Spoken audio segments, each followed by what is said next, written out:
জামালপুরের দেওয়ানগঞ্জ উপজেলার লঙ্কারচর সকাল বাজার এলাকায় আওয়ামী লীগ নেতা সাবেক ইউপি সদস্য শামসুল আলম ও হাসানের নেতৃত্বে জমি দখল, দোকানপাটে হামলা, ভাঙচুর ও লুটপাটকারী সন্ত্রাসীদের শাস্তির দাবিতে সংবাদ সম্মেলন অনুষ্ঠিত হয়েছে। বিস্তারিত দেখুন জামালপুর থেকে শরীফুল ইসলাম ঝোকনের প্রতিবেদনে। আজ সন্ধ্যা ৭টায় জামালপুর প্রেস ক্লাবে সংবাদ সম্মেলনে ভুক্তভোগী মোহাম্মদ আমানত আলী লিখিত অভিযোগ করেন।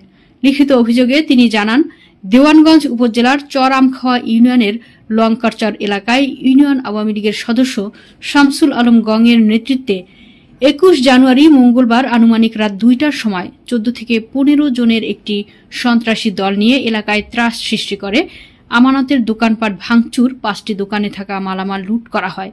এতে ৫০ লক্ষ টাকার মালামাল এবং ৫ লক্ষ টাকার আসবাবপত্র লুট করেছে। মোট ৫৫ লক্ষ টাকার ক্ষতি করার পরেও হামলাকারীরা ভুক্তভোগী আমানত আলীর পরিবারকে নানাভাবে হুমকি দিচ্ছে। হাটবাজারে যেতে দিচ্ছে না। তারা বর্তমানে সন্ত্রাসীদের ভয়ে বাড়ি ছেড়ে পালিয়ে বেড়াচ্ছে। সংবাদ সম্মেলনের মাধ্যমে ভুক্তভোগীর পরিবার সংশ্লিষ্টদের জরুরি হস্তক্ষেপ কামনা করেন। চাঁদা চায়, আমি চাঁদা দিই না, যে তোমার চাঁদা দেবো, কিন্তু চাঁদা না দাস তাহলে রাস্তা তার দোকান ভাঙ্গা, কবরস্থান ভাঙ্গা আমরা রাস্তা দেব, এবং যদি তুই চাঁদা না দাস এবং তার মারধর করে জীবন শেষ করে দেব, আমি রাস্তা আমার দোকান ঘর ভাঙ্গা হাসান এবং শামসুল আলমের নেতৃত্বে আমার দোকান ঘর ভাঙ্গা নিয়ে ওরা ওদের বাড়িতে নিয়ে গেছে গা। এখন আমি অসহায়ভাবে ঘুরতেছি, আমার কোনো নিরাপদ নাই। আমি আইনের কাছে কোনো আশ্রয় পাই নাই, পুলিশের কাছে কোনো সাহায্য পাই নাই, মূল্যায়নের কোনো সাহায্য পাই নাই। আমি অনেকে বলছি, ওরা আমার কোনো সাহায্য দেয় নাই।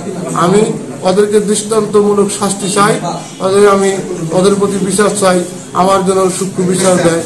আমি একজন প্রবাসী, আমি 5 বছর প্রবাসী ছিলাম। আমার জমিগুলো নিয়ে প্রায় 8-9 বছর যাবত মামলা হতেছে। তা আমার গার্জিয়ান পক্ষ যারা আছে তারা বলতেছে ওদের পক্ষ থেকে অনেক চাপ আসতেছে, যার কারণে আমরা টিকতে পারতেছি না, তুই দেশে চলে। গত 6 মাস ধরে আমি দেশে চলে আসছি। তো এই ক্ষেত্রে ওই করাতে বলতেছে নানানভাবে হুমকি দেওয়ার পরে এখানে আমার জমি জমা, তারপরে আমার ঘর বাড়ি এগুলো সব উচ্ছেদ করে দিছে।